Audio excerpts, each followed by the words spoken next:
मेरे प्रिय छात्रों एवं छात्राओं, मैं आशा करता हूँ कि तुम सभी अपने घर में रहकर स्वस्थ, सुखी और प्रसन्न होंगे। आज मैं तुम्हें बोर्ड द्वारा निर्गमित नवीनतम प्रतिदर्श प्रश्न पत्र के आधार पे हिंदी ग्रामर का पोर्शन तुम्हें बताने जा रहा हूँ। बोर्ड द्वारा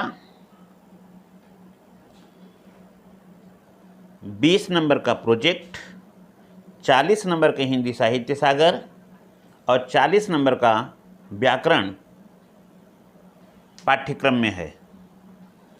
इस 40 नंबर के व्याकरण में 15 नंबर पहला जो प्रश्न होगा तुम्हारा हिंदी निबंध होगा, जिसे हम 250 शब्दों में लिखते हैं। 7 नंबर का लेटर या पत्र होगा। पत्र में 2 प्रकार के पत्र आते हैं, एक फॉर्मल लेटर जिसे हम औपचारिक कहते हैं और दूसरा इनफॉर्मल लेटर जिसे अनौपचारिक पत्र कहते हैं। दोनों में से कोई एक करना होता है जिस पर 7 नंबर होता है। तीसरा प्रश्न होता है तुम्हारा अनसीन पैसेज, जो 10 नंबर का होता है। उसमें 5 प्रश्न होंगे 2-2 नंबर के। इसका लास्ट पोर्शन चौथा नंबर होता है इसमें ग्रामर में, जो व्याकरण में मुहावरे, पर्यायवाची, विलोम शब्द, उपसर्ग, प्रत्यय, संज्ञा, सर्वनाम, विशेषण मिला करके बनाया जाता है। इसका अंक 8 नंबर हो गया। तो ध्यान देना, 15 नंबर निबंध का, 7 number letter 22 number, 10 number unseen 32 number और 8 नंबर व्याकरण विशेष रूप से 40 नंबर होता है। अब मैं आज तुम्हें निबंध के विषय में बताने जा रहा हूँ। बोर्ड के आधार पे कक्षा 9 हो या कक्षा 10 हो, 5 निबंध आते हैं। एक निबंध तुम्हें चित्र पर आधारित होता है। चित्र को देख करके हमें उस तथ्य को समझ करके उसके आधार पे निबंध लिखना होता है। जैसे मान लो नदी का बना दिया, उसमें कुछ लोग डूब रहे हैं, अगल बगल सड़क पे पानी भरा हुआ है। इस तरह से तुम उसको देख करके अपने मन से जो तुम्हारी संभावना है, बाढ़ बना सकते हो, सुनामी बना सकते हो, इसके आधार पे निबंध लिखोगे। दूसरा मुहावरे पे आधारित होता है। जैसे मुहावरा तुम लोग देख चुके हो, 9 2 11 होना, 3 13 होना, या घर का भेदी लंका ढावे इत्यादि। इस तरह से करके तुम उस मुहावरे पर अपना विचार व्यक्त करोगे और इस तरह से ये निबंध होगा। एक तीसरा नंबर होता है प्रस्ताव लेखन। प्रस्ताव लेखन में एक तुम्हें प्रस्ताव दिया जाएगा और प्रस्ताव के पक्ष या विपक्ष 2 भाग होते हैं। तुम किसी एक पक्ष पे लिखोगे। जैसे उदाहरण के रूप में मैं तुमको बता सकता हूँ कि एक दे दिया, क्या ईश्वर है? प्रस्ताव लेखन में तुम्हें दिया, क्या ईश्वर है? तुम अपने विचार बचाओ पक्ष में या विपक्ष में। अगर तुम समझते हो कि संसार में ईश्वर है तो उसे उदाहरण द्वारा प्रस्तुत करो। अपने विचार को ऐसा व्यक्त करो जैसे लगे कि सचमुच ईश्वर हैं और ईश्वर के सत्ता के अधीन सभी कार्य करते हैं। अगर तुम्हारे मन में आता है कि ईश्वर नहीं है तो उसे भी साबित करके तुम दिखाओ अपने विचारों के द्वारा, जैसे पता चले कि ईश्वर नहीं है। निर्भय होकर के तुम्हें अपने पक्ष या विपक्ष में कोई भी बात बोलने के लिए तुम स्वतंत्र हो। इसके बाद 2 ठो निबंध ऐसे आते हैं, जैसे विज्ञान पे दे दिया, रेल दुर्घटना पे दे दिया, क्रिसमस पे दे दिया, भारतीय त्यौहार पे दे दिया। तो तुम कुछ भी इन 5 में से एक निबंध चॉइस करोगे और एक टू लिखोगे। आज जो निबंध मैं तुम्हें बताने जा रहा हूँ वह निबंध है घर का भेदी लंका ढावे। ये मुहावरे के आधार पे है और इस निबंध के बारे में मैं तुम्हें बताऊंगा कि तुम कैसे लिखोगे। यह एक जगत प्रसिद्ध लोकोक्ति या मुहावरा है, घर का भेदी लंका ढाए। कहने का मतलब है अपना रहस्य जा कर के बाहर बताना अपने पूरे समुदाय के विनाश के कारण का सूचक होता है। हमारे इतिहास में बहुत सारे धर्म ग्रंथों में ये बातें सत्यापित की गई है। इसका एक तात्कालिक उदाहरण मैं तुमको दे रहा हूँ। तात्कालिक इसलिए मैंने कहा, अभी नेशनल चैनल पे रामायण चल रहा था, तुमने देखा कि विभीषण अपने भाई के घर को त्याग करके भगवान श्री राम से मिल गया और लंका के राजा रावण के विषय में उसने सारी बातें बताई। और भगवान श्री राम यद्यपि सब कुछ जानते हैं, लेकिन फिर भी तो हम कहेंगे मर्यादा पुरुषोत्तम हैं। विभीषण के द्वारा बताए गए बातों को पूरी तरह से जान करके वह लंका के राजा रावण पर विजय प्राप्त कर सके। मुझे एक सत्य कथा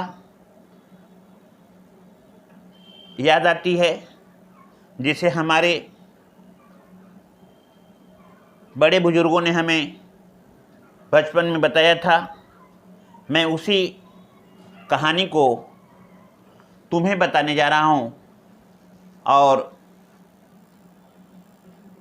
मुझे विश्वास है कि वह कहानी, भले मैं कह रहा हूँ यह सत्य कथा है, लेकिन जानते हो कि जब कोई सत्य वचन या सत्य कथा बहुत दिन हो जाती है तो वह कहानी के रूप में आ जाती है। तो यह बात उस समय की है जब हमारा देश भारत स्वतंत्र हुआ था, स्वतंत्र हो गया था और भारत सरकार अपने देश में सड़क निर्माण या परिवहन कार्य के लिए सड़कों का निर्माण बड़े तीव्र गति से कर रहा था। एक समय था जब सड़क उस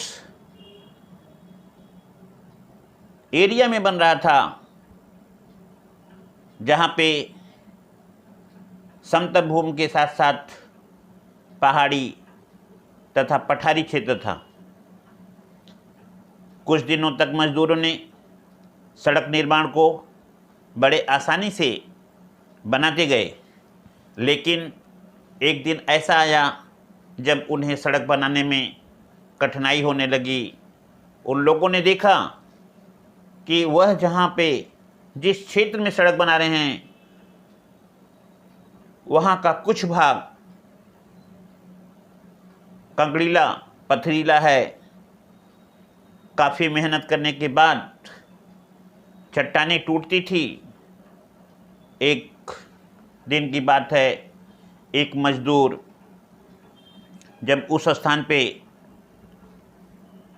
खोदने लगा तो उसे काफ़ी मेहनत करनी पड़ी और एक क्षण तो ऐसा आया जब अपने फावड़े को उसने मारा तो वहाँ से तेज टन शब्द की आवाज़ आई। फिर उसने मारा, वही बात हुई। उसने अपने बड़े लोगों से कहा, ये तो भाग ऐसा है कि इस पे से मेरे औजार फिसल जा रहे हैं और आवाज़ें कुछ ऐसी आ रही है कि कुछ समझ में नहीं आ रहा। कुछ लोग वहाँ पे आए जो उसके साथी थे, पीछे आगे, उन्होंने देखा तो फिर प्रहार किया, वही ध्वनि जोर से आई।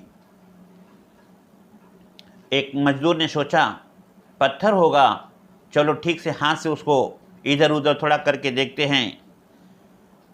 तो जब उन्होंने उस पत्थर के पास की मिट्टी हटाई, थोड़ा सा प्रयास करने पे उसे एक चमकता हुआ बर्तन दिखाई दिया।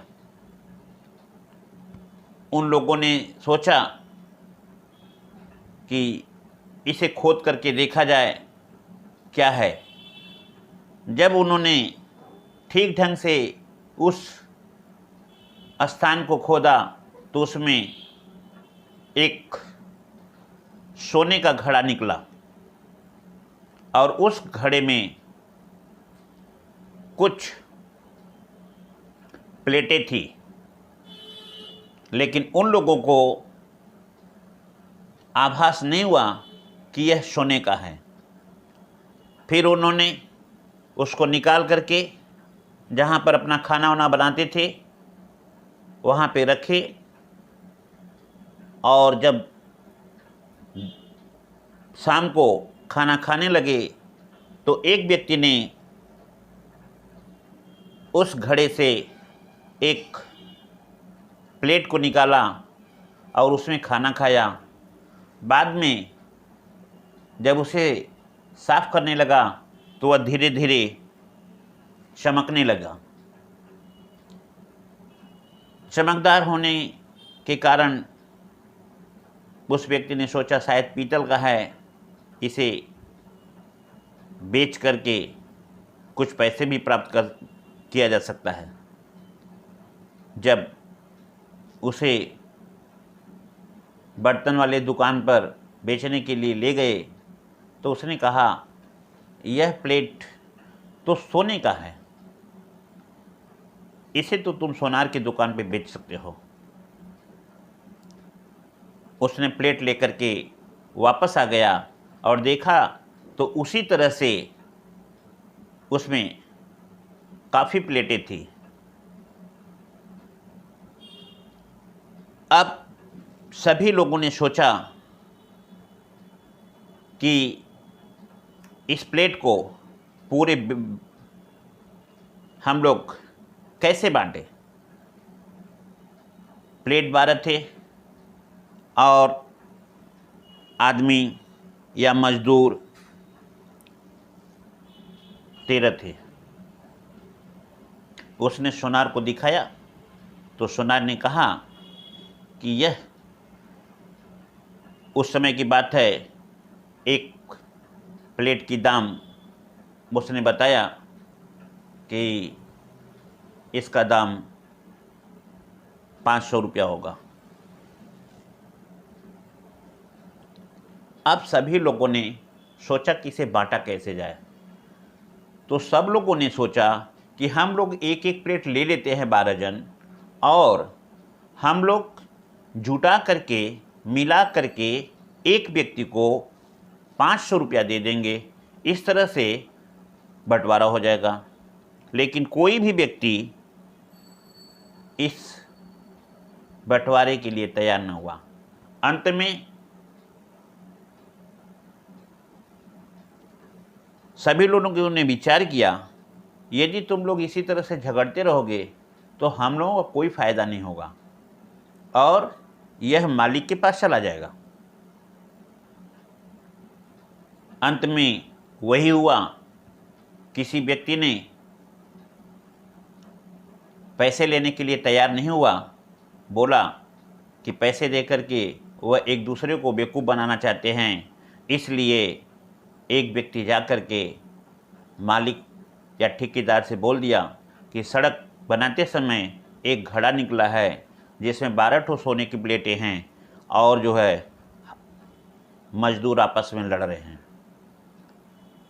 ठेकेदार आया, उस घड़े को देखा, उसने प्लेटों को देखा, वह घड़े को पूरा का पूरा अपने पास में रख लिया और मज़दूरों को कहा कि चूँकि सड़क निर्माण का कार्य मैं करा रहा हूँ, इसलिए इस घड़े पर और घड़े के अंदर इन प्लेटों पर तुम लोगों का कोई अधिकार नहीं है। तुम्हें मजदूरी मिलता है, मजदूरी मिलेगा और यह मेरे पास रहेगा। इस तरह से वह ठेकेदार उस घड़े को अपने पास में रख लिया, उन सोने के प्लेटों को अपने पास में रख लिया और ये जितने भी मजदूर थे वह सब हाथ मलते रह गए और वे सोचने लगे कि यदि हम लोग झगड़े नहीं किए होते और आपस में 12 जन ले करके एक जन पैसे ले लिए होते तो शायद ऐसा दिन न आता। यह तो वही बात हुई कि घर का भेदी लंका ढावे। मज़दूरों ने जा कर के मालिक को बता दिया, मालिक ने उन लोगों को सोने के प्लेटों से वंचित कर दिया। इस तरह यह लोकोक्ति या मुहावरे के आधार पे घर का भेदी लंका ढावे, यह तुम्हें इसका अर्थ भी समझ में आ गया होगा और इस मुहावरे के आधार पे तुम्हें निबंध भी समझ में आ गया होगा। अब तुम कोई ज़रूरी नहीं है कि मैंने जिस तरह से कहा तुम उसी तरह से व्यक्त करना, तुम अपनी तरह से भी कोई कहानी बनाकर इसको बना सकते हो। तो मैं यहीं पे अपने बात को समाप्त करता हूँ और तुम्हें यह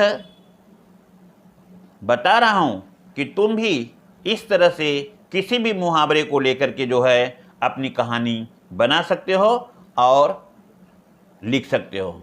धन्यवाद।